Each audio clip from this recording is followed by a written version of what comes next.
Animated Star Wars shows are just some of the best Star Wars content, period. Star Wars The Clone Wars is widely considered one of the best animated shows ever, while Rebels and The Bad Batch are fairly well received as well. But one lesser known Star Wars show, which rarely gets talked about, is probably one of the, I'm gonna be honest, weirdest shows I've ever seen. If you don't know what I'm talking about, it's Star Wars Resistance. Now, this has got to be the weirdest Star Wars movie or show ever. Well, besides the holiday special, we don't really talk about that.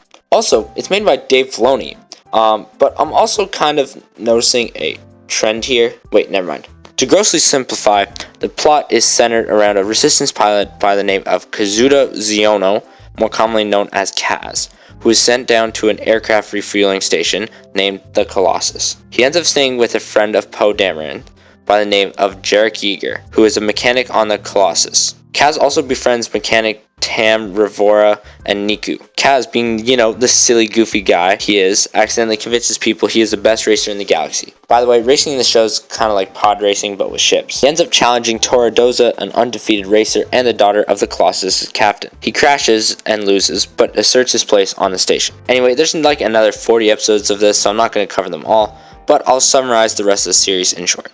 Kaz ends up losing bets, starting fights, and getting into, silly hijinks, but there is an actual plot. Basically, the First Order wants to turn the base into a fueling station, but the captain doesn't want that. At first, pirate attacks end up being stopped by the Aces, who are the best pilots on the Colossus. The captain ends up contacting the First Order for help, and they send in a few legions to the Colossus, but they end up getting kicked off after they start challenging the captain's rule.